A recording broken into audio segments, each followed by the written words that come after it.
வாழ்க வளமுடன்.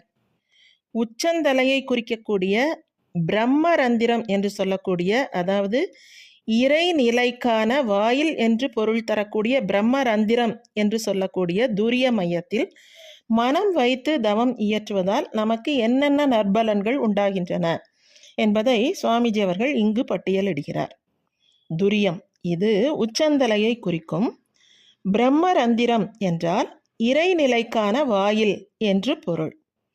துரியமயத்தில் மனம் வைத்து தவம் இயற்ற இயற்ற இறைநிலைக்கான வாயில் திறக்கின்றது என்று முன்னோர்கள் இந்த மையத்திற்கு பிரம்மரந்திரம் என்று பெயர் வைத்துள்ளார்கள். இங்கு ஒரு புலனாகிய மனமும் மறைய மனம் என்ற விரிந்த நிலை குன்றி அதன் மூல நிலையான உயிராகவே நிற்கிறது. உயிர் உயிராகவே நின்று தனது அடக்கத்தில் பிரம்மமாக அமைதி பெறுவதற்கு தயாரிப்பு நடைபெறும் இடம் இந்த துரிய மையம். நடுமனத்தில் விழிப்போடு இருக்கவும், எண்ணப்பதிவுகள் பழக்கத்தாலும் சூழ்நிலையாலும் எழுச்சி பெறுவதை தடுக்கவும், பழிச்செயல்கள் புரியாது காக்கவும் ஏற்ற தெளிவும் வலுவும் துரிய மையத்தில் மனம் வைத்து தவம் இயற்றுவதால் மனதிற்கு கிட்டுகிறது.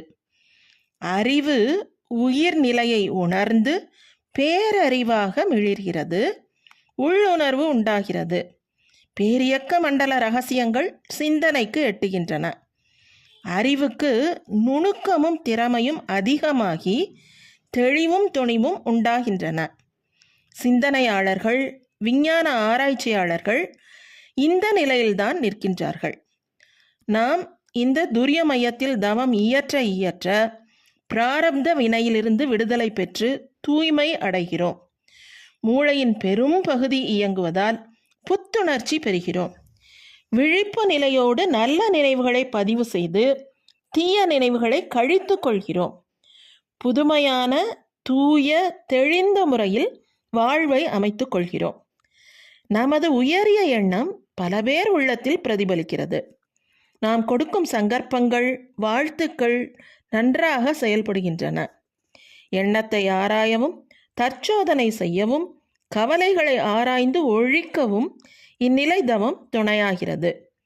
புறமனத்தை நடுமனம் பூரணமாக வெற்றி கொள்கிறது. நிலையான மனம் பெறுகிறோம்.